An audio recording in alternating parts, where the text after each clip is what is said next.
नमस्कार. सखी सह्याद्रीच्या आजच्या भागात मी चैताली कानिटकर तुम्हा सगळ्यांचं मनापासून स्वागत करते. धरतीच्या कुशीत जन्माला आलेली, मातीचा गंध ओळखणारी आणि निसर्गाशी घट्ट नाळ जोडली गेलेली स्त्री म्हणजे ग्रामीण सखी. या ग्रामीण सखीच्या कष्टामुळेच हिरवं शेत फुलतं, अन्न जन्म घेतं आणि तिच्या संवेदनशीलतेनं वन्यजीव सुद्धा जगतात. त्यांचंही संवर्धन होतं. कालच आपण जागतिक ग्रामीण महिला दिन साजरा केला आणि आज आहे जागतिक अन्न दिन. या दोन्ही दिनांच्या निमित्तानं आज आपण एका सखीशी संवाद साधणार आहोत. पण तत्पूर्वी पाहूया आजचा विषय काय आहे तो. आज आपण बोलणार आहोत वन्य संवर्धनातील नारी शक्ती या महत्त्वाच्या विषयावर आणि वन्यजीव संवर्धनातला हा सहभाग कसा आहे, स्त्री कुठलं कुठलं काम करते, या सगळ्यावरती मार्गदर्शन करण्यासाठी याच क्षेत्रात कार्यरत असणारी एक सखी आपल्याला मान्यवर म्हणून इथे लाभलेली आहे. आज आपल्या बरोबर आहेत मृणाल घोसाळकर होनवाड मॅडम. नमस्कार. नमस्कार. कार्यक्रमात आपलं मनापासून स्वागत करते. धन्यवाद. खरं तर वन्यजीवांचं संवर्धन ही आपल्या एकंदरच परिसंस्थेच्या दृष्टिकोनातून फार महत्त्वाची गोष्ट आहे आणि याच दृष्टिकोनातून अभ्यास करण्यासाठी आजचा सखी सह्याद्रीचा विषय आहे. आपल्याला मार्गदर्शन करतायत मृणाल घोसाळकर मॅडम. तेव्हा त्यांचा परिचय आपल्याला थोडक्यात करून देते. मृणाल घोसाळकर होनवाड मॅडम त्या अभ्यासक आहेत, वन्य संवर्धन प्रॅक्टिशनर सुद्धा आहेत. संवर्धनासाठी भारताच्या वेगवेगळ्या भागांमध्ये, राज्यांमध्ये, अनेक विषयांमध्ये, अनेक समुदायांसोबत त्यांनी आतापर्यंत काम केलेलं आहे. त्या नॅशनल जिओग्राफी या प्रमाणित एज्युकेटर सुद्धा आहेत. त्यांना त्यांच्या जाणता वाघोबा या जागरूकता प्रकल्पाच्या कामगिरीसाठी तरुण भारत यांच्याकडून एक अतिशय चांगला पुरस्कार म्हणजे लेपर्ड वॉरियर पुरस्कार मिळालेला आहे. अनेक वृत्तपत्रातून त्यांचे लेख प्रसिद्ध झालेले आहेत. बायोटेक्नॉलॉजी विषयात मुंबई विद्यापीठातून पदवी, तर पर्यावरण शास्त्रात त्यांनी इन्स्टिट्यूट ऑफ सायन्स मुंबई विद्यापीठातून सुद्धा पदव्युत्तर शिक्षण घेतलेलं आहे. पक्षी निरीक्षण, पक्षी अभ्यास याच्यावर त्या काम करतात. हॉर्नबिल पक्षावर सुद्धा त्यांनी संशोधन केलेलं आहे. ठाकर, धनगर या सगळ्याच जमातींमध्ये त्यांच्या बरोबर त्यांचं काम आहे आणि शालेय विद्यार्थ्यांना सुद्धा ते अतिशय उत्तम मार्गदर्शन या संदर्भातलं करतात. आज आपल्याला वन्यजीव संवर्धनातली नारी शक्ती नेमकी कशा पद्धतीने काम करते आहे यावर त्या मार्गदर्शन करणार आहेत. वन्यजीव संवर्धनातली नारी शक्ती हाच आपला सखी सह्याद्रीचा विषय आहे आणि मार्गदर्शन करण्यासाठी आपल्या बरोबर आहेत मृणाल घोसाळकर होनवाड मॅडम. तेव्हा आता वेळ न घालवता आपण लगेच चर्चेला सुरुवात करूया. सर्वप्रथम वन्यजीव संवर्धन मुळात या विषयाकडे यावं किंवा या क्षेत्रात काहीतरी करावं असंच का वाटलं आणि कशी काय सुरुवात झाली? तर याची सुरुवात म्हणजे मी 2014 पासून मी या क्षेत्रात काम करते. पण लहानपणापासून कधीही असं माहीत नव्हतं की वन्यजीवही आपल्या आसपास असतात आणि या क्षेत्रात पुढे जाऊ शकतो असं कधीही माहीत नव्हतं. पण माझ्या बाबांना आवड होती की नॅशनल जिओग्राफी किंवा डिस्कवरी या चॅनल्सवरती ते वन्यजीवांचे डॉक्युमेंटरीज बघायचे आणि त्याच्यामुळे मला ती आवड निर्माण झाली. पण जशी जशी मोठी होत गेली, आपण शाळा शिकतो किंवा महाविद्यालयात जातो, याच्यावर आपल्याला कधी मार्गदर्शन केलं जात नाही की या पर्यावरणशास्त्रात किंवा वन्यजीवशास्त्रामध्ये कसं पुढे जाऊ शकतो, कसं आपण आपली कारकीर्द पुढे नेऊ शकतो.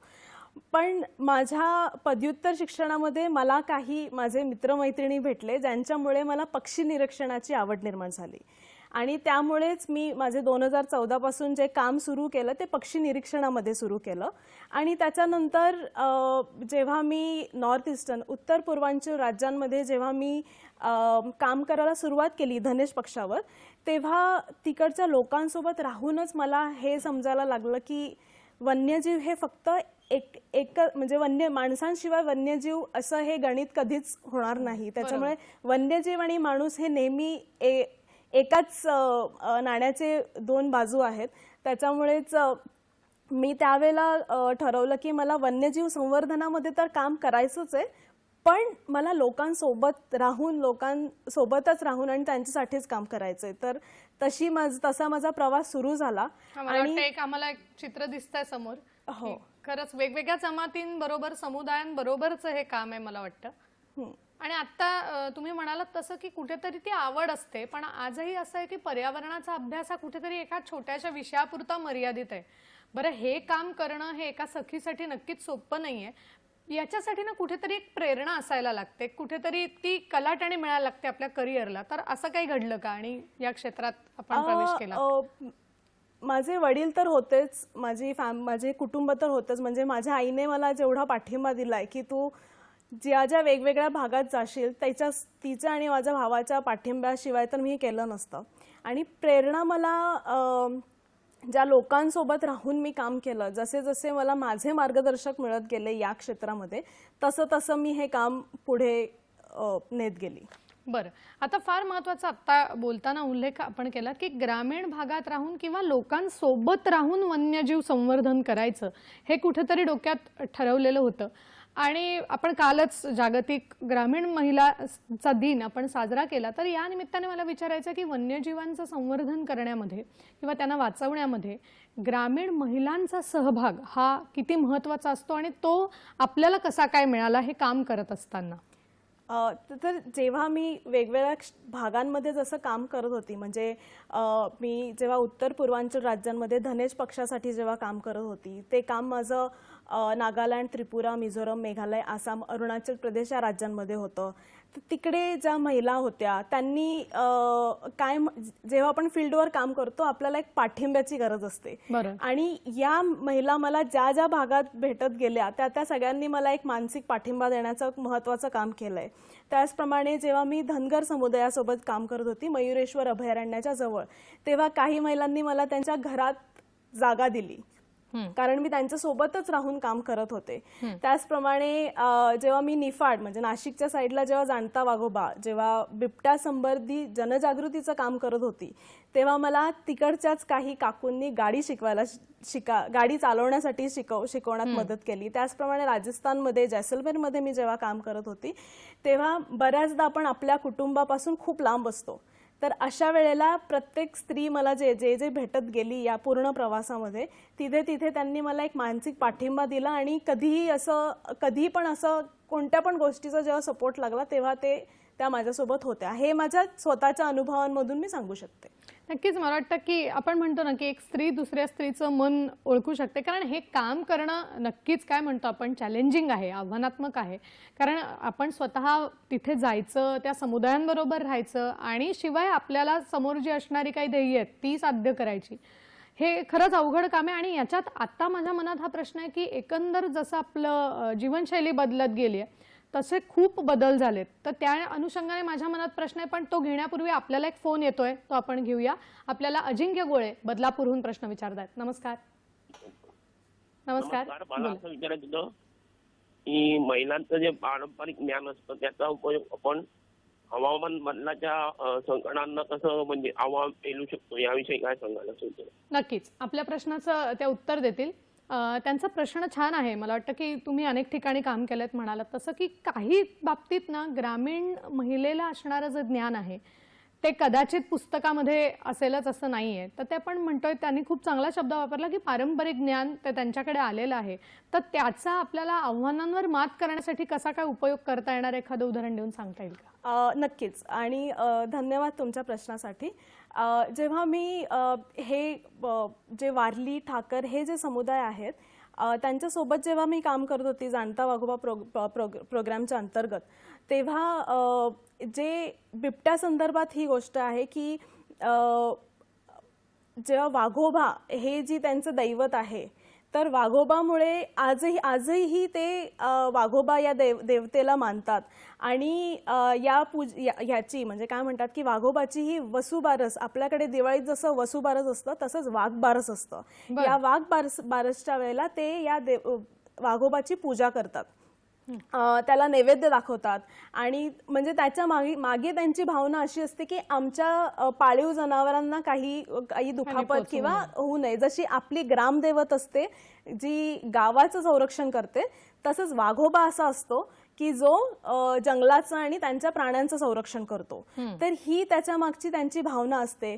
पण जसं संशोधन जसं चालत जातं तसंच ह्या जे पारंपरिक ज्ञान असतं हेही त्याच्यासोबत असतंच. म्हणजे जर आपण बिबट्यांसोबत जर म्हटलं तर प्रत्येक बिबटा हे त्याच्या घरात राहतो, म्हणजे त्याच्या टेरिटोरीमध्ये राहतो. तसंच यांची वाघोबाची मागे पण हीच भावना आहे की वाघोबा हा त्याच्या जंगलात राहतो आणि आपण गावात राहतो. तर वाघोबा हे तिकडचं जंगलाचं संरक्षण करतो. तर असं जे पारंपरिक ज्ञान आहे ते पारंपरिक ज्ञान आता शहरी भागामध्ये येणं खूप गरजेचं आहे वेगवेगळ्या माध्यमांमार्फत. तर आणि तसं म्हणायला गेलं तर हे जे काय म्हणतात की राजस्थानमध्ये जेव्हा मी काम करत होते तेव्हा म्हणजे एक उदाहरण ह्याच्या मागे होतं की जे बाजरी जे लावली जाते, पिकं जी लावली जातात, तेव्हा मी एका शेतात असंच एका काकूंशी बोलत होती आणि त्यांनी एका ठिकाणी मला दिसलं की अजूनही त्यांनी त्यांची कापणी केलेली नाहीये. त्यांनी ते शेत तसंच ठेवलं होतं.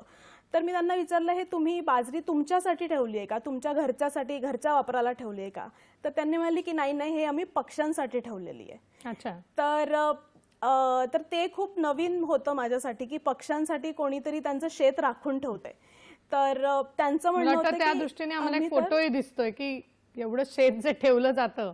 हो, खरंय. या चित्रामध्ये एक मोर आणि मोराचे पिल्ल आहेत त्याच्यात आणि सगळं कुटुंब हे फक्त मोराची पिल्ल संवर्धन म्हणजे जपण्यासाठी त्यांनी ते शेत कापलेलं नाहीये.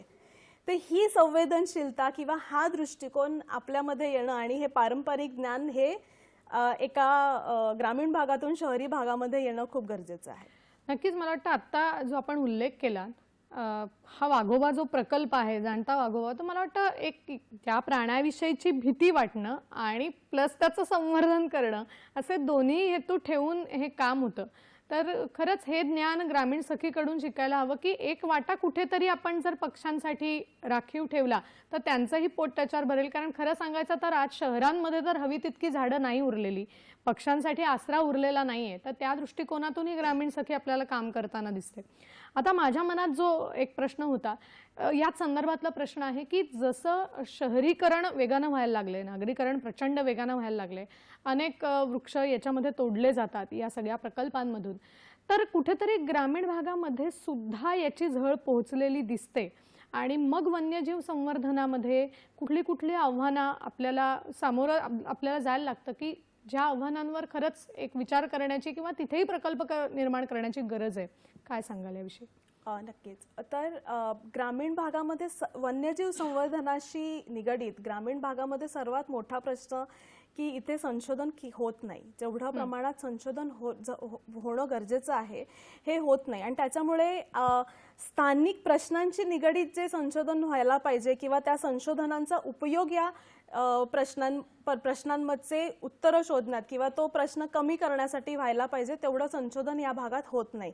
जे संशोधन होतं हे संरक्षित क्षेत्रामध्ये केलं जातं आणि ते संशोधन बऱ्याचदा ग्रामीण भागातल्या प्रश्नांशी जोडलं जाऊ शकत नाही. तर हा एक सर्वात मोठा प्रश्न आहे. दुसरा प्रश्न म्हणजे आपल्या लहानपणापासूनच शिकवलं जातं की वन्यजीव हे फक्त जंगलातच राहतात. पण वन्यजीवांना ती बाउंड्रीज किंवा त्या काय म्हणतात की ती हद्द समजत नाही की इथून पुढे गाव लागतंय, इथून पुढे हा माझा भाग आहे, हे नाही समजत. आणि काही झालं तरी जसं आत्ता उल्लेख केल्याप्रमाणे शहरीकरणामुळे आपण बरंच जे आपलं जंगल आहे हे खूप आकुंचित पावत आहे. तर त्याच्यामुळे जसे बिबट्यासारखे प्राणी जर आहेत जे जास्त परिस्थितीशी जुळवून घेतात असे प्राणी आपल्या शेतात सुद्धा दिसायला सुरू होतात.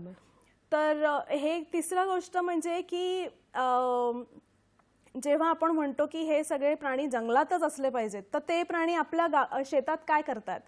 तर मग इथे हा एक्सेप्टन्स किंवा मान्यता त्या प्राणी आपल्या सभोवताली आहे हे आपण एक्सेप्ट नाही करू शकत. तर ग्रामीण भागामध्ये अशा गोष्टी होतात. आणि वन्यजीव संवर्धन म्हणजे प्राण्याची संख्या वाढलीच पाहिजे का मानव आणि वन्यजीव ह्यांच्यातला नकारात्मक घटना ज्या घडतायत त्या कमी होऊन वन्यजीव जे आहेत ते त्यांचं जगतील आणि मानव जे आहेत ते त्यांचं बघतील. ह्या दोन्ही प्रश्नांमध्ये नेहमीच एक उत्तर काय म्हणतात त्याची निवड करावी लागते प्रत्येक सिच्युएशनमध्ये. तर हे एक सर्वात मोठं आव्हान आहे ग्रामीण भागामध्ये काम करण्यासाठी. नक्कीच मला वाटतं वन्यजीव आणि माणूस याच्यातला जो संघर्ष आहे किंवा ती जी दरी आहे ती दूर करण्यासाठी डेफिनेटली आपल्याला प्रयत्न करायला लागणार आहेत आणि तेच काय करता येणार आहेत हे मी विचारणार आहे. पण इथे वेळ झाली एका छोट्याशा विश्रांतीची. आपण कुठेही जाऊ नका, आम्ही लगेचच परत येतोय. पाहत रहा सखी सह्याद्री.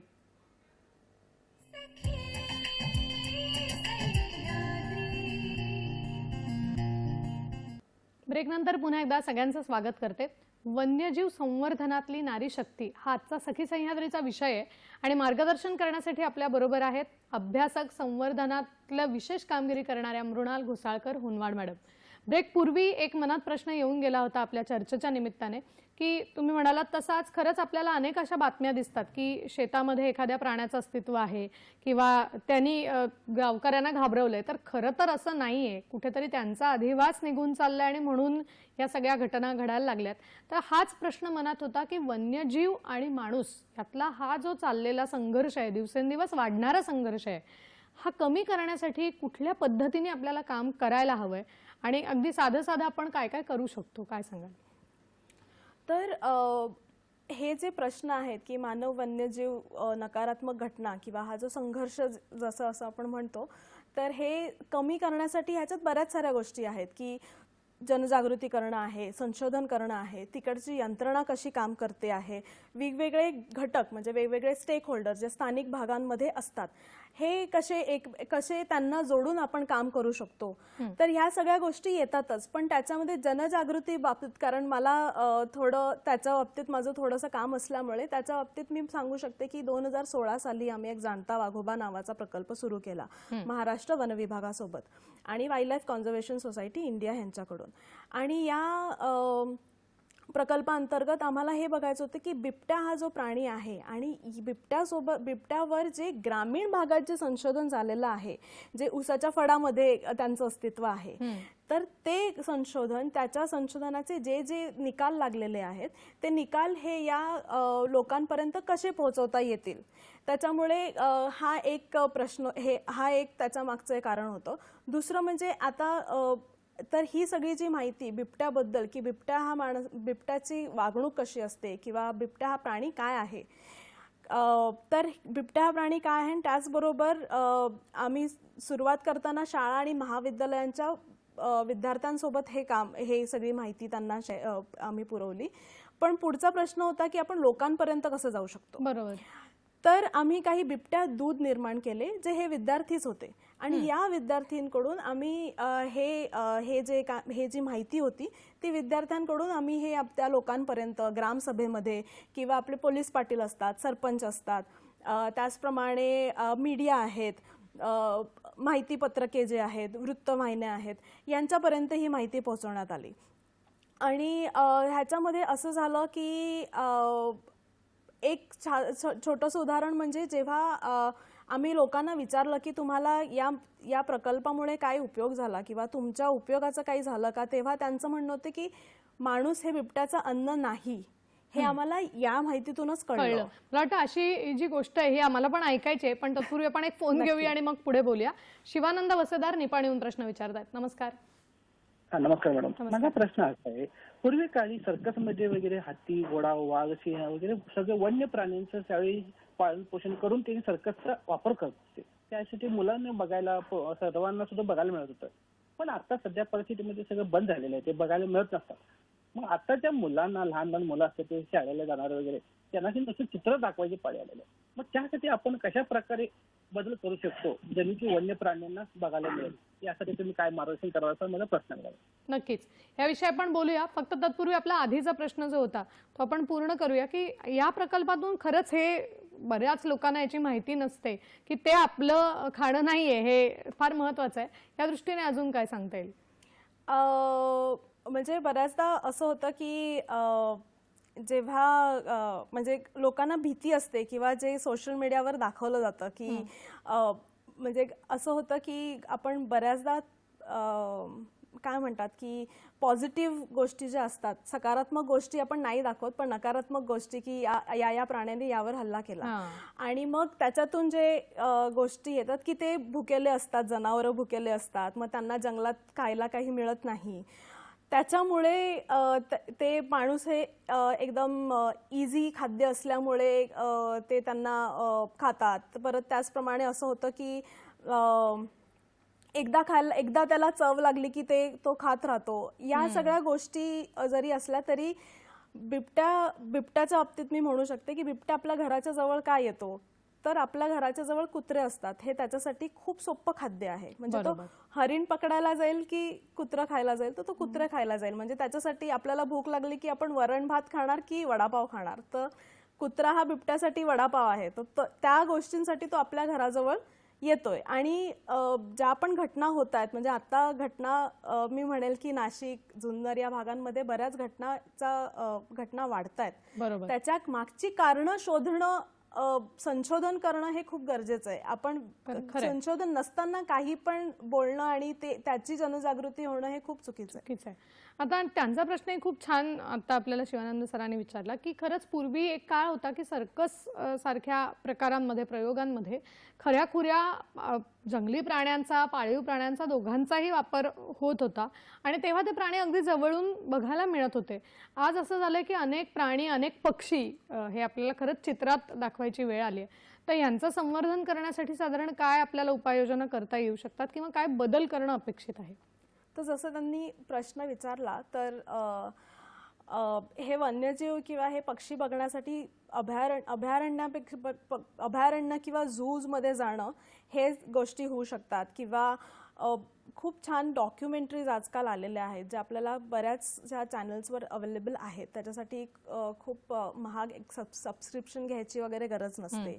तर अशा गोष्टींमुळे आपण असे काही माध्यमं वापरून आपण आपल्या मुलांना वन्यजीव आणि बाकीच्या पक्ष्यांची माहिती देऊ शकतो. पण मला असं वाटतं की ते पण करण्याऐवजी आपल्याच आसपास बऱ्याच साऱ्या गोष्टी आहेत, जे आपण निसर्ग म्हणण्यापेक्षा आपल्याच आसपास बऱ्याच साऱ्या गोष्टी आहेत. तर त्याच जर बघायला, निरीक्षण करण्यास सुरुवात केली तर आपल्याला दुसऱ्या कोणत्या माध्यमांची गरज नाही. खरंय. आता ह्या अनुषंगाने हा प्रश्न आहे की अनेक सखी अशा असतात की ज्या पर्यावरण शास्त्राचा अभ्यास करता करता त्यांना अजून या क्षेत्रामध्ये काही करायची एक इच्छा निर्माण होत असते. तर खरं तर हे क्षेत्र खूप मोठं आहे आणि तितकीच याच्यात आव्हानं सुद्धा आहेत. तर एखाद्या सखीला कुठली एक सामाजिक म्हणा, शैक्षणिक म्हणा किंवा आर्थिक इतर कुठली आव्हानं या क्षेत्रामध्ये आहेत किंवा त्याला सामोरं जायला लागतं?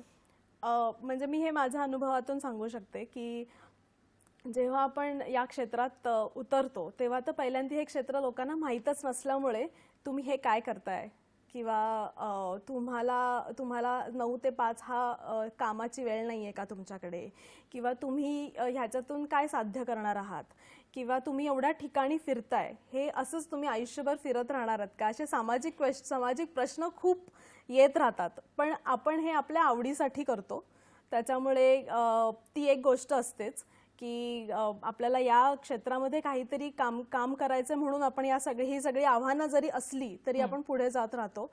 आर्थिकदृष्ट्या बघितलं गेले तर या क्षेत्रात मी म्हणेन की खूप कमी काय म्हणता येईल की पैसे खूप कमी आहेत या क्षेत्रामध्ये. त्याच्यामुळे स्त्रिया आणि पुरुष दोघांसाठीही ते आहेच की त्यांना हे खूप जास्त मोठा पैशाचा स्रोत ह्याच्यातून नाही म्हणू शकत ह्याच्यासाठी. त्याच्यामुळे म्हणजे माझ्या अनुभवावरून मी हे सांगू शकते की जेव्हा तुमच्याकडे दुसरा स्रोत आहे पैशांचा, तेव्हाच तुम्ही या क्षेत्रामध्ये सुद्धा व्यवस्थित काम करू शकतात.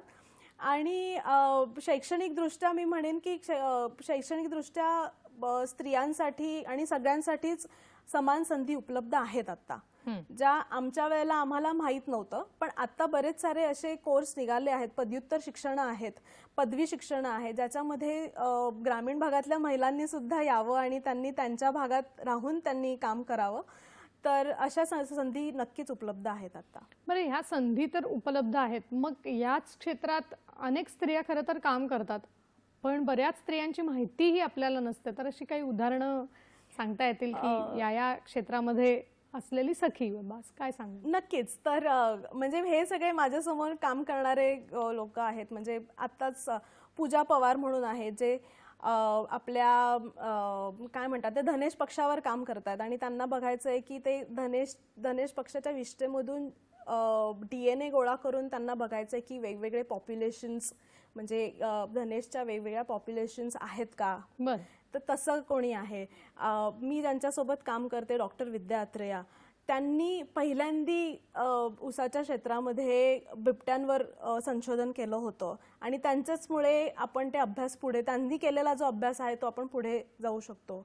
डॉक्टर अपराजिता दत्ता आहे, ज्यांनी या धनेश पक्षावर उत्तर पूर्वांचल राज्यांमध्ये काम केलं आहे आणि त्यांनी या निशी म्हणून जो समुदाय आहे त्यांच्यासोबत राहून की जे पहिले शिकारी होते आणि आता ते या धनेश पक्षाची जी घरटी आहेत ती घरटी म्हणजे ते झाड आणि त्याच्या आसपासची जी झाडं आहेत त्या झाडांना ते झाड कापलं नाही गेलं पाहिजे, त्याच्या आसपास आग नाही लागली पाहिजे. परत सिटिझन सायन्स सारखे म्हणजे ते जे पक्षी जेव्हा मादी आतमध्ये असते तर मादी आतमध्ये कधी केली, जो नर आहे त्याला तिला कधी जेवण आणून दिलं, तर या सगळ्या गोष्टींना जी माहिती आहे ही माहिती हे जे पहिले जे शिकारी होते आणि आता ते संवर्धनामध्ये काम करतात, तर अशा क्षेत्रामध्ये अशा अपराजिता दत्ता यांनी काम केलं.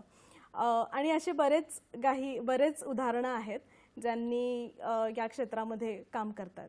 खूप छान. मला वाटतं तुम्ही सुद्धा या क्षेत्रात काम करता आहात आत्ता, तर असा कुठला प्रसंग आला की बापरे एक थोडासा भीतीदायक काही अनुभव आला असेल किंवा असं कधी घडलं का, किंवा दुसरा असाही अनुभव आला की प्रेरणा आपल्याला मिळाली आणि आपल्यालाही आता वाटतंय की आपलं हे ध्येय आणि आता आपण या संवर्धनात पुढे जाऊया, संशोधन करूया, असं कधी झालं? जो हा जाणता वाघोबा प्रोजेक्ट जेव्हा सुरू केला होता तेव्हा मला कधीच नव्हतं असं वाटलं की मी एवढ्या सगळ्या विद्यार्थ्यांपर्यंत पोहोचेन. आणि आता हेच विद्यार्थी मोठे होऊन ते शिक्षक झालेले आहेत आणि त्यांच्यातर्फे जाणता वाघोबा त्यांच्या परीने ते वेगवेगळ्या लोकांपर्यंत पोहोचवतात. तर त्याच्यामुळे हे जास्त प्रेरणादायी आहे की हा जो प्रोजेक्ट आम्ही सुरू केलं होतं हे काम हे अजून मोठ्या प्रमाणावर होऊ शकतं. खूप छान. मला वाटतं जर मुलांपर्यंत हा विषय पोहोचला आणि त्यांना कुठेतरी आवड निर्माण झाली तर खरंच हे काम सोपं होऊ शकतं आणि वन्यजीव संवर्धन ही वेगळी शाखा आपल्याला करावी लागणार नाही. नक्कीच या विषयावर त्यांच्याकडून अजून जाणून घ्यायचंय, पण वेळ झाली एका छोट्याशा विश्रांतीची, तेव्हा आपण कुठेही जाऊ नका, आम्ही लगेचच परत येतोय. पाहत रहा सखी सह्याद्री.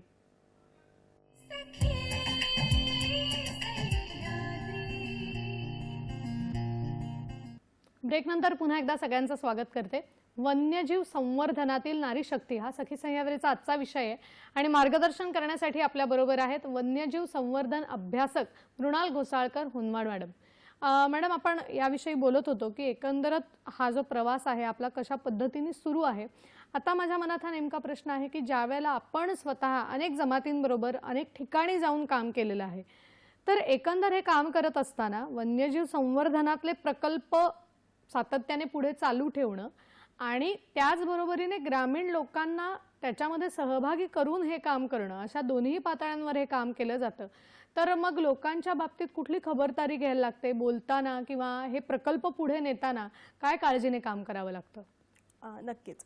तर आपण सर्वप्रथम असे की आपण त्या भागात राहत नाही, आपण शहरी भागातून ग्रामीण भागामध्ये जातो. तर ही नक्की आपण डोक्यात ठेवलं पाहिजे की आपल्याला त्यांचे प्रश्न नीट समजत नाहीत, तर त्यांच्यासोबत राहणं, ते जसं राहतात त्या ज्या जीवनशैलीत राहतात त्याचप्रमाणे आपणही राहिलं पाहिजे आणि त्याच्यानुसार जर तुम्हाला काही प्रश्न कळतात, कारण फक्त वन्यजीव संवर्धन हे त्यांचं प्राधान्य नाही आहे किंवा बाकीचेही बरेच प्रश्न आहेत त्यांचं, त्या ज्या समुदायासोबत काम करतात किंवा लोकांसोबत काम करतात त्यांचे प्रश्न समजून स्थानिक लेवलवर राहून तुम्ही त्यांच्यासोबत राहून हे प्रश्न जर तुम्ही समजून घेतले तर ते महत्त्वाचं आहे. दुसरं म्हणजे तुम्ही आदर देणं, या लोकांसोबत राहताना तुम्ही आदर देणं हे खूप महत्त्वाचं आहे. दुसरी गोष्ट म्हणजे की जेव्हा तुम्ही काय म्हणतात की जेव्हा तुम्ही एखाद्या नकारात्मक गोष्टी झालेल्या आहेत समजा आणि तेव्हा तुम्ही त्या भागात जाऊन लोकांशी संवाद साधतायत किंवा तुम्हाला एखाद्या प्रकल्पाविषयी बोलायचं असेल तर तेव्हा तुम्ही प्राण्याला माणसाच्या पुढे नाही ठेवू शकत की असं की नाही तुम्ही हा प्राणी वाचवलाच पाहिजेत. तुम्ही त्या भागात थोड्या वेळासाठी आहात तर तो जो रोष आहे तो कदाचित त्या प्राण्यावर निघू शकतो. तर त्यामुळे तुम्हाला नेहमीच ही गोष्ट, तुम्हाला हा समतोल नेहमीच राखावा लागेल की प्राणी आणि मानव, आणि त्याचप्रमाणे तुमचा संवादही त्यांच्याशी असला पाहिजे. त्याचप्रमाणे तुमचे पेहराव कसा आहे, तुम्ही त्या भागात राहताय, तुमचा पेहराव कसा आहे, तुमची भाषा कशी आहे, तुम्ही त्या भागात राहून कशी भाषा बोलताय किंवा त्यांचे म्हणजे एक खूप छोटी गोष्ट आहे की शाळेमध्ये जर तुम्ही जाताय आणि मुलं तिथे खाली बसलेली आहेत, मांडी घालून बसलेली आहेत आणि तुम्ही शूज घालून जाताय, तर हा एक अनादर दिसला जातो किंवा दाखवला जातो विद्यार्थ्यांप्रती. तर अशा खूप छोट्या छोट्या गोष्टी आहेत जेव्हा तुम्ही लोकांसोबत काम करता. तर हे नक्कीच जेव्हा तुम्ही बाहेरून जातात काम करायला तेव्हा या सगळ्या गोष्टीचा विचार करावा लागतो. बरोबर आहे. आणि माझ्या मनात हा प्रश्न आला की हे सगळं काम करत असताना आपण वेगळ्या गोष्टीसाठी तिथे आलेलो आहोत आणि ती गोष्ट पटवून द्यायची, हे तर काम मला वाटतं आणखीन कठीण आहे. कारण बरेच वेळेला असं होतं की ग्रामीण समुदायांमध्ये त्यांच्याकडे असलेल्या पूर्वज्ञानामुळे म्हणा की एखादी गोष्ट डोक्यामध्ये ठरलेली असते की हे असं झालं पाहिजे किंवा हे असं आहे आणि त्याच्यात आपण केलेल्या कामाचा कदाचित हस्तक्षेप वाटू शकतो. तर साधारण त्यांना हे वन्यजीवांचं संवर्धन पटवून देण्यासाठी काही वेगळ्या पद्धती मग काम करताना वापराव्या लागतात का? तर मला असं वाटतं की ग्रामीण भागातील लोकांना वन्यजीवांचं महत्त्व हे आधीच आहे.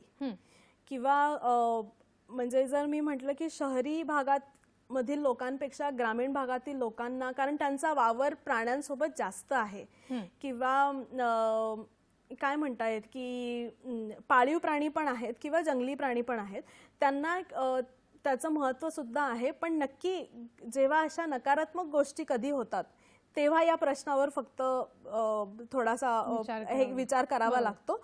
पण अदरवाईज मला असं वाटतं की ग्रामीण भागातील लोकांना ह्या प्राण्यांचं महत्त्व हे आहे, म्हणजे संवर्धनामध्ये त्यांचा भाग नक्कीच असतो. मगाशी तुम्ही आम्हाला एक उदाहरण दिलं होतं की मोराचं पूर्ण कुटुंब वाचवण्यासाठी एक मानव कुटुंब त्याच्यासाठी प्रयत्न करतंय.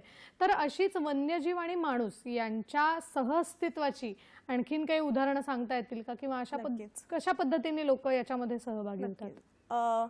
ही एक गोष्ट आहे की मी एक निफाडमध्ये मी जेव्हा नाशिकमध्ये काम करायची बिबट्याच्या जाणता वाघोबा प्रोजेक्टमध्ये, तेव्हा तिकडे वनविभागाचं एक छोटंसं कार्यालय होतं.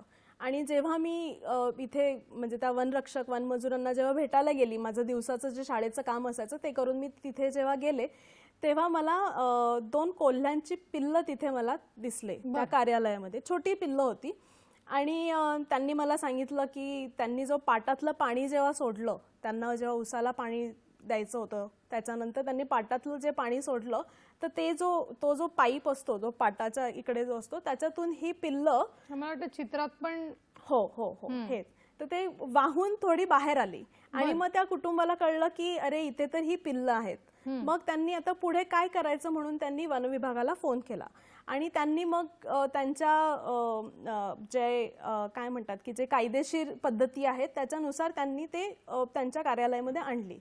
आणि मग मी याच विचाराने घरी गेले की आता ह्या 2 पिल्लांचं काय होईल आणि त्यांना कुठेतरी पिंजऱ्यात किंवा कुठेतरी त्यांना शिफ्ट केलं जाईल. पण दुसऱ्या दिवशी मी जेव्हा आले तेव्हा मला हे सांगितलं, म्हणजे तिकडचे जे आमचे सर होते, त्या भाऊसाहेब होते, त्यांनी आम्हाला सांगितलं की ती जी कुटुंब होतं ते कुटुंब परत आलं रात्री की ती जी पिल्लं आहेत ती आम्हाला परत द्या, कारण त्यांची आई गागतीये तिकडे. गागते म्हणजे ओरडते किंवा आवाज देतीये, तर तुम्ही ती पिल्लं परत द्या, त्या आईकडे आपण देऊन टाकू, ती आई त्या पिल्लांना घेऊन जाईल. आणि त्याचप्रमाणे ती पिल्लं तिथे त्याच पाटाजवळ ठेवली आणि ती आई त्यांना घेऊन गेली. मला वाटतं हे अशा पद्धतीनेच खरं व्हायला हवं, कारण कुठलाही प्राणी असला तरी त्याचे आई बाबा कुठेतरी त्या पिल्लाला शोधत येतात. फक्त ते लक्षात येणं आणि त्याच्यावरती अंमलबजावणी होणं तितक्या तातडीने हे खूप आवश्यक आहे. याच्यात तुम्ही वन्यजीव खात्याचा पूर्ण उल्लेख केलात. तर साधारण हे वन्यजीवांना सांभाळण्याचं काम हे कुठेतरी वनरक्षक करत असतो आणि त्यांची ही जबाबदारी असते. तर ते कशा पद्धतीने काम करत असतात या सगळ्या ह्याच्यात? आता ह्याच्यामध्ये असं असतं की वनविभागामध्ये 3 म्हणजे वन्यजीव, प्रादेशिक आणि सामाजिक असे 3 वेगवेगळे प्रकार असतात. ह्यांचे वेगवेगळे विभाग असतात. तर प्रत्येक विभागाचे हे वेगवेगळे काम असतात. जिथे जिथे संरक्षित क्षेत्र आहे तिथे तिथे हे वन्यजीव विभाग असतं. जिथे संरक्षित क्षेत्र नाही आहेत, म्हणजे संरक्षित क्षेत्र म्हणजे अभयारण्य झालं, व्याघ्र प्रकल्प झाले, राष्ट्रीय उद्यान झालं, जसं आपलं संजय गांधी नॅशनल पार्क आहे, तसं तिथे हे वन्यजीव विभाग असतो. प्रादेशिकमध्ये म्हणजे जिथे ग्रामीण भाग येतो की जिथे संरक्षित क्षेत्र नाहीये, आणि सामाजिक वनीकरणाचा जिथे प्लांटेशन किंवा जिथे वनीकरण केलं जातं हे सामाजिक विभागाकडे येतं. तर माझा जास्तीत जास्त संपर्क हा प्रादेशिक विभागाशी जास्त येतो, कारण ग्रामीण भागातला आहे. तर त्यांना बरेच प्लांटेशनची कामंही असतात किंवा मी आता हे बिबट्याच्या संदर्भात म्हटलं तर मग कुठून बिबट्याचं कुठे काही घटना घडतात का किंवा कुठे काही सायटिंग झाल्यात का, तर किंवा हे जनजागृतीचे काम करणं, हे सगळी कामं हे वनरक्षक करत आणि असतात. मी प्रादेशिक याच भागात दृष्टीने करतात. तुम्हाला हा प्रश्न विचारला की शहरांमध्ये सुद्धा कधीतरी पक्ष्यांची पिल्लं सापडणं किंवा एखादा जखमी पक्षी किंवा प्राणी सापडणं या घटना घडतात, तर त्यावेळेला आपण जर संपर्क केला तातडीने तर नक्कीच त्याच्यावर उपचार होऊ शकतील. ते करणं हे खूप आवश्यक आहे. आपण पुढे जाऊया, पण तत्पूर्वी एक फोन येतोय, तो घेऊया. पद्मजा बिवलकर डोंबिवलीहून प्रश्न विचारतायत. नमस्कार. हा नमस्कार. नमस्कर, मी पद्मजा बिवलकर डोंबिवलीहून बोलते. बोला. माझे 3 प्रश्न आहेत, विचारू का? हो हो, विचारा. हा, तर मला असं विचारायचं आहे की हे जे वन्य प्राणी संवर्धन आहे त्यांच्यासाठी खर्च किंवा अनुदान कोण देतं? दुसरा माझा प्रश्न असा आहे की वन्य प्राणी आणि पाळीव प्राणी यांच्यात काही डिमार्केशन लाईन स्पष्ट आहे का? त्याचं कारण पाळीव प्राण्यांसाठी सुद्धा असं काही करणं गरजेचं आहे, कारण आता जो स्ट्रे डॉग वरचा प्रश्न निघाला तो पूर्णपणे सुटलेला नाही. निर्बीजीकरण झालं त्यांचं खरं आहे, पण चावल्यावर जसा पट्टा असलेला कुत्रा असेल तर त्याचा मालक खर्च करतो, 10,000 फाईन पण देतो, तसं स्ट्रे डॉगच्या बाबतीत कोण देणार? बरोबर. आणि दुसरं म्हणजे जरी हे असलं त्यांना पुन्हा इकडे सोडण्याची परवानगी दिली रस्त्यावर, तरी रात्रीच्या वेळेत रडतात, ओरडतात, लहान मुलं, बरोबर. patient, आणि तिसरा आपला काय होते. प्रश्न आहे? तर प्रश्न हा आहे, वन्यजीवांसारखं पाळीव प्राण्यांच्या संवर्धनासाठी सुद्धा काही वेगळं अनुदान येईल वगैरे का? करता येईल बरं. का? आणि तिसरा वाटतं काही तांत्रिक अडचणीमुळे फोन घेता येत नाही, तर त्यांचे आपण 2 प्रश्न आहेत ते आधी आपल्याला कळलेले आहेत. त्यांचा प्रश्न होता की अनुदानाची काय या बाबतीत सोय आहे का किंवा करता येऊ शकेल का, आणि दुसरा त्यांनी उल्लेख केला की पाळीव प्राणी आणि वन्यजीव याच्यामधल्या काही स्पष्ट आपल्याला मर्यादा किंवा सीमारेषा आढळतात का? तर पहिला प्रश्न जो त्यांचा आहे की ह्याच्यात अनुदान कसं येतं, तर तुम्हाला तुमचं स्वातंत्र्य म्हणजे एक स्वतःचं काम करायचं असेल तर तुम्ही काही ग्रांट्स लिहू शकता, ज्याच्यामध्ये संशोधन असतं. संशोधन आणि संवर्धन अशा वेगवेगळ्या गोष्टींसाठी तुम्ही एक ग्रांट लिहू शकता, प्रपोजल लिहू शकतात. असे काही संस्था आहेत की ज्याच्यासाठी ग्रांट्स आपण प्रपोजल लिहिलं की ते आपल्याला अनुदान देतात. काही ह्याच्यामध्ये कॉर्पोरेट सोशल रिस्पॉन्सिबिलिटी जे असतात, फाउंडेशन्स म्हणजे नॉन प्रॉफिटमध्ये फाउंडेशन हे जे असतात ह्यांच्या थ्रू तुम्हाला अनुदान मिळू शकतं. जर ती संस्था आणि तुम्ही जे काम करतात त्यांच्यामध्ये जर तुमचे काय म्हणतात की तुमचे दोघांचे उद्देश जर सेम आहे तर तुम्हाला हे अनुदान मिळू शकतं. या व्यतिरिक्त जर जे आपले सरकारी विभाग आहेत त्यांच्याकडूनही अनुदान मिळू शकतं, पण त्याच्यामध्ये त्यांना जर या कामात जर काम करायची आवड आहे किंवा त्यांना जर पुढे जाऊन ह्याच्यातून काही पॉलिसीमध्ये किंवा त्याच्यात काही बदल करू शकतोय असं वाटलं तर मग त्यांच्याकडूनही अनुदान येऊ शकतं. फक्त ते थोडक्यात व्यवस्थित अभ्यास करून करणं गरजेचं आहे. तर त्यांचा दुसरा प्रश्न होता की अजूनही काय म्हणतो आपण पाळीव प्राणी आणि वन्य प्राणी ह्याच्यातल्या स्पष्ट मर्यादा करायला हव्यात का? मी खूप जास्त काही बोलू शकणार नाही या गोष्टीवर, पण म्हणजे हे वागणुकीवर किंवा काय म्हणता येईल की त्यांच्या सवयी वेगवेगळ्या आहेत किंवा त्यांची वागणूक वेगवेगळी आहे. जंगली प्राण्यांचा अधिवास वेगळा असू शकतो. म्हणजे आपण असं नाही म्हणणार की वाघ सगळीकडेच दिसतोय. बरोबर. मला वाटतं याच्यावरचा जो अभ्यास आहे तो वेगळा आहे. बरोबर. बरं, आता एक महत्त्वाचा प्रश्न, आता तुम्ही अनुदानाचा बोलत होतात की ज्या पद्धतीने आपण अभ्यास करतो त्याच्यावरती मग ते ठरतं, तर आपण एक सध्या फेलोशिप करताय, तर मला वाटतं या अनुषंगाने याविषयी आम्हाला ऐकायला आवडेल की नक्की ही फेलोशिप काय आहे, कशी आहे, ती कशी मिळवता येते आणि त्याच्यातून कुठल्या कुठल्या गोष्टी करता येतात. तर के रामनाथ चंद्रशेखर आणि रचिता सिन्हा यांनी यूथ कॉन्झर्वेशन ॲक्शन नेटवर्कतर्फे त्यांनी ही एक फेलोशिप, अर्थ एज्युकेटर फेलोशिप म्हणून त्यांनी सुरुवात केली आहे. आणि भारतातील वेगवेगळ्या राज्यातील काही माझ्यासारखे काही विद्यार्थी आहेत ज्यांनी या फेलोशिपसाठी अप्लाय केलं होतं.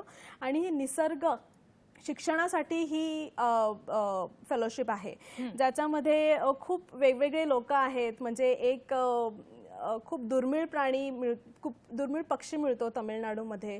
त्याच्यावर माझी एक फेलो जी म्हणजे माझ्यासोबतची एक फेलो आहे ती त्याच्यावर काम करते.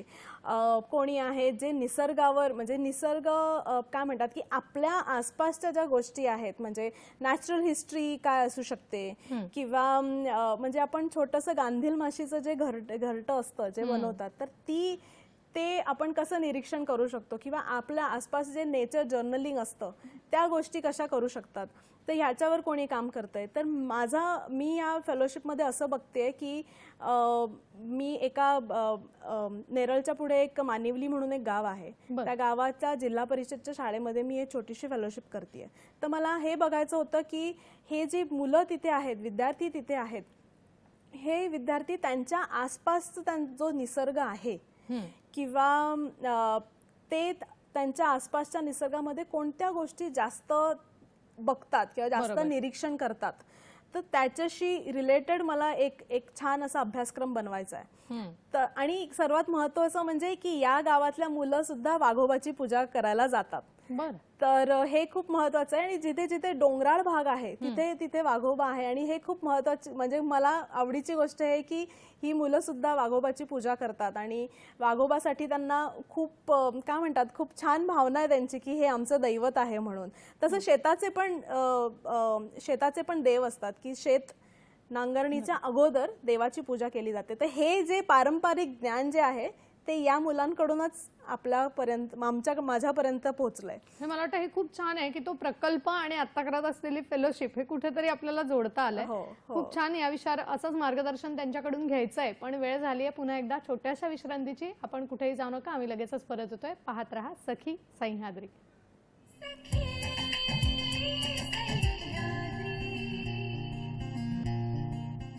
ब्रेक नंतर सगळ्यांचं पुन्हा एकदा स्वागत करते. वन्यजीव संवर्धनातील नारी शक्ती हा सखी सह्याद्रीचा आजचा विषय आणि मार्गदर्शन करतात मृणाल घोसाळकर हुनवाड मॅडम. मॅडम आज जागतिक अन्न दिन सुद्धा आहे म्हणजे काल आपण जागतिक ग्रामीण महिला दिन साजरा केलाच आहे. तर या अनुषंगाने विचारायचं आहे की एक सखी म्हणून आपलं अनेक ग्रामीण भागांमध्ये काय म्हणतो आपण पर्यटन झालंय, अभ्यास झालाय वन्यजीवांसंदर्भातला. तर आपण वेगवेगळ्या ठिकाणी गेले असाल तर तिकडच्या खाद्य संस्कृतीविषयी आजच्या दिवसाच्या निमित्ताने काय सांगाल? नक्कीच. तर जेव्हा मी राजस्थानमध्ये जैसलमेरमध्ये काम करायचे तर तिकडे एक पदार्थ मी एकदम नवीन बघितला. म्हणजे एकतर जैसलमेरची खासियतच हे आहे की तिथे शेती ही फक्त पावसातच होते 2-3 महिन्यासाठी आणि त्याच्यातून जे उत्पन्न निघतं ते तुम्हाला पूर्ण वर्षभर साठवायचंय आणि मग तुम्हाला पुढच्या वर्षी जे शेतीतून जे उत्पन्न येईल तोपर्यंत ते पुरलं पाहिजे तुम्हाला. तर याच्याशीच म्हणजे एक नवीन पदार्थ मी तिथे बघितला म्हणजे खुंबी म्हणजे मशरूम जे असतं किणवं जे असतं ते लाकडाच्या खाली किंवा त्या जी रेती असते त्या रेतीतून उगवतं. तर हे मशरूम फक्त पावसाळ्यात जेव्हा पाऊस आहे तेव्हाच तुम्हाला तिथे दिसतं आणि अख्खं सगळी मुलं शाळा सुटल्यावर ते किणवं शोधायला पूर्ण त्यांच्या वावर म्हणजे आपल्या वावरासारखं नसतं ते पण त्या वाळवंटातल्या भागामध्ये जाऊन ते मशरूम शोधायचे आणि मग त्या मशरूमची जी भाजी आणि प्लस रोटी म्हणजे आपली चपाती जशी असते भाकरी तसं आणि तूप असं खूप किंवा लोणी असं तो एक पदार्थ तिथे नवीन मला खाण्यासाठी मिळाला आणि तो बऱ्याच वेळासाठी माझा पसंतीचा होता. बरं, या दृष्टीने अन्न साठवणं हे गरजेचं आहे कारण आता म्हणाला तुम्ही तसं की ती शेती तेवढ्याच कालावधीपुरती आहे आणि आपल्याकडे खरं तर खाद्य संस्कृती अफाट आहे आणि अन्न साठवण्याच्या पण खूप वेगळ्या पद्धती आहेत. तर मग त्याची काही खासियत सांगता येईल? तर जसं मी म्हणाले की त्यांना पूर्ण वर्षभर ते जे पण अन्न आहे ते त्यांना साठवून ठेवायचं आहे. तर जसं एक काचरे म्हणून एक तिथे फळ मिळतं जे त्यांच्या शेतात येतं जसं आपलं कलिंगड किंवा खरबूज तसं असतं. ते काचरे कापून ते सुकवून ठेवणं किंवा हे जी खुंबी आहे ते सुकवून ठेवणं किंवा काय म्हणतात गवारफली म्हणजे त्यांच्याकडे गवार जास्त लावलं जातं कारण पाणी जास्त लागत नाही गवार उगवण्यासाठी. तर हे जे गवार आहे ते सुकवून ठेवलं तर बऱ्याच सारे पदार्थ असे की ते सुकवून ठेवतात आणि ते त्यांच्या पूर्ण बाकीच्या वर्षासाठी वापरतात. दुसरी गोष्ट म्हणजे त्यांच्याकडे एक छोटंसं शेणाने लिंपलेलं असं एक कपाट सारखं असतं प्रत्येक किचनमध्ये तुम्हाला दिसतंच. किचन म्हणजे त्यांची छोटी झोपडी असते, झोपा म्हणतात त्याला. तर त्याच्यामध्ये हे छोटंसं असं एक स्ट्रक्चर सारखं त्यांनी एक छोटंसं कपाट बनवलेलं असतं ज्याला शेणाने लिंपून ठेवतात आणि त्याच्यामध्ये कारण तिथे बरेच सारे शेळ्या मेंढ्या गायी असल्यामुळे दुभती जी उत्पादक आहेत ते तिकडे खूप जास्त आहेत. त्याच्यामुळे ते पदार्थ दूध दही ताक हे सगळ्या गोष्टी ह्या त्याच्यात ठेवले जातात आणि जे पण अन्न आहे कारण फ्रीज वगैरे तर अशा भागांमध्ये तर नाहीच म्हणजे तिथे वीजही नाहीच आहे. त्याच्यामुळे असे जे छोटे छोटे त्यांनी शेणाने लिंपून ठेवलेल्या गोष्टी आहेत तिथे हे सगळं जेवण ते साठवून ठेवतात की त्यांना दिवसात ते वापरता येतील. आणि त्याचप्रमाणे काही धान्य जर साठवून ठेवायचंय बाजरी वगैरे जे असतात तर ते खूप मोठे असे स्ट्रक्चर्स बनवून ठेवतात म्हणजे असं हंडी दिसते तसं असतं ते आणि त्याच्यावर ते शेणाने लिंपून छोटासा एक भगदाड करून त्याच्यातून ते जसं लागेल तसं ते धान्य काढत राहतात. वा, मला वाटतं इथे कुठेतरी शेणाने ते लिंबतायत म्हणजे कुठेतरी एक वन्यजीवांचा एक कुठेतरी वास म्हणतो आपण तो तिथे आपल्याला दिसतो. या दृष्टिकोनातून अगदी शेवटचा प्रश्न मनात आहे की जैवविविधता असेल परिसंस्था असेल आणि अर्थातच माणूस किंवा आपल्या महिला ग्रामीण भागात काम करणाऱ्या यांचा सगळ्यांना आपल्याला जर जोडून ठेवायचं आहे या सगळ्यांना तर एकंदर काय दृष्टिकोन असायला हवा असं आपल्याला वाटतं, काय सांगाल? मला असं वाटतं की हे जी पण जागा आहे आपल्या आसपासची ही सगळी जागा आहे प्रत्येक प्राण्याची प्रत्येक जीवाची माणसाची आहे. तर जसा आपल्याला राहायचा हक्क आहे तसंच त्यांनाही राहण्याचा हक्क आहे आणि निसर्गाच्या कोणत्याही साखळीमध्ये आपण मध्ये न पडावं. निसर्गाला माहिती आहे प्राण्यांना माहिती आहे कसं जगायचंय त्याच्यामुळे मध्ये निसर्गाच्या साखळीमध्ये कुठे मध्ये जाऊ नये आणि संवेदनशीलता एक असावी की आपल्या आसपास पण जीव आहेत राहतात आणि काय म्हणता येईल की तो एक दृष्टिकोन असला पाहिजे जो कदाचित या महिलांकडूनच आपल्या आईकडून जसं आपण स्वयंपाक शिकतो ते काय शिकवत नाहीत आपल्याला पण जेवढं आपण बघत बघत आपल्या आयुष्यात जे बदल करतो त्याचप्रमाणे एका स्त्रीने जर असे दृष्टिकोन किंवा संवेदनशीलता असं त्यांच्यामध्ये असेल तर त्या कुटुंबामध्ये बघूनच त्या निरीक्षणा थ्रू त्यांच्यापर्यंत पण येईल.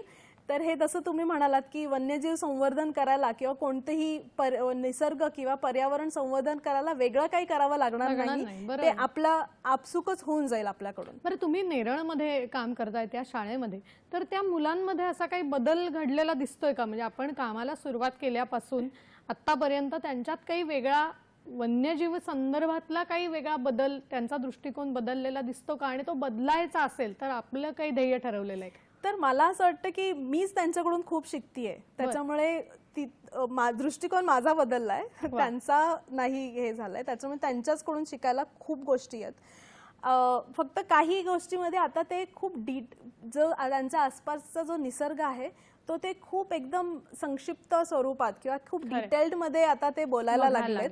तो एक बदल मी नक्की बोलू शकते. जेव्हा या भागांमध्ये आपण जातो तेव्हा तुम्ही म्हणाल आपणच अनेक गोष्टी शिकतो आणि त्या शिकत राहायला पाहिजेत. खूप छान, आज या निमित्ताने आपण इथे आलात आणि इतकी छान माहिती आम्हाला दिलीत त्याबद्दल संपूर्ण सखी सह्याद्रीच्या टीमच्या वतीने मी आपले मनापासून आभार मानते. खूप खूप धन्यवाद.